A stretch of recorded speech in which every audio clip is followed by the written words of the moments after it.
রুকু সেজদা তো এখন আমরা অনেকে দেরি করি না, এই কোন রকম রুকুতে গিয়া সুবহানাল্লাহ আযীম সুবহানাল্লাহ আযীম সুবহানাল্লাহ আযীম সামিআল্লাহু লিমান হামিদাহ, মানে যত দ্রুত করা যায়। কিন্তু মাসালাতে আছে আপনার এই তিনটা তাসবিহ মধ্যখানে তিনটা নিঃশ্বাস হবে। সুবহানা রাব্বিয়াল আযীম, সুবহানা রাব্বিয়াল আযীম, সুবহানা রাব্বিয়াল আযীম। এখন বলেন এত সময় কি? রুকুতেই যদি এত সময় দিই তাহলে তো আরো কত রুকু, আরো কত সেজদা আছে, আরো কত তাসবিহ আছে। হ্যাঁ, যদি আপনি নামাজ পরিপূর্ণ আদায় করতে হয় আল্লাহ সন্তুষ্টির উদ্দেশ্যে, তাহলে এইভাবেই করতে হবে। রুকু এবং সেজদাতে দেরি করা, রুকু থেকে সোজা হইয়া খাড়া হইয়া দেরি করা, এখন খাড়া হইয়ে তো অনেকে দেরি করে না। রুকু থেকে উঠতে উঠতে সামি আল্লাহু লিমান হামিদা সোজা হইতে না হইতে আবার সেজদা, এমন আছে না? কিন্তু এটা ওয়াজিব, আপনাকে একেবারে দাঁড়াইয়া দেরি করতে হবে, দাঁড়ায় থাকতে হবে।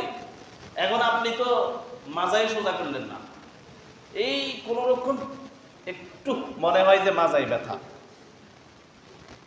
পুরো সোজা হলো না, এরপরে সেজদা চলে গেল, আপনার ওয়াজিব তরক হয়েছে।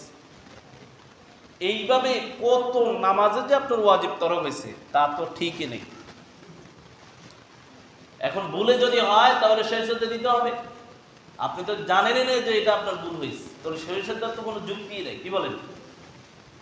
আপনি একটা অন্যায় করছেন, গুনাহ করছেন, এখন আপনি যদি মনে করেন আমি গুনাহ করছি, তাহলে না তওবা করবেন। এখন আপনি তো এটা গুনাহ হিসেবে নেন নাই, তাহলে তওবা কেন করবেন? আপনার ভিতরে তো অপরাধ বোধ কাজ করবে না, তাহলে তওবা করার কোনো যুক্তিই নেই। আর এটা যে এই যে দাঁড়াইয়া দেরি করতে হবে, দেরি করাটা বাধ্যতামূলক, এটা আপনি জানেনই না। আজকে জানাইয়ে দিলাম, রুকু থেকে সোজা হইয়া দাঁড়াইতে হইব, শুধু দাঁড়ানো নয়, দেরি করতে হইব। এই জন্য যে একটা দোয়া আছে, হামদান কাসীরান তাইয়িবান মুবারাকান ফি, এই দোয়াটাও পড়েন আর দেরিও করেন। কারণ আজারে দাঁড়ায় থাকলে তো বিরক্ত লাগে, তো দোয়া পড়েন, দোয়া পড়তে পড়তে দেরিও হলো, আপনার ওয়াজিবও তরক হলো না, দোয়া পড়ে আপনি সেজদায় চলে যান।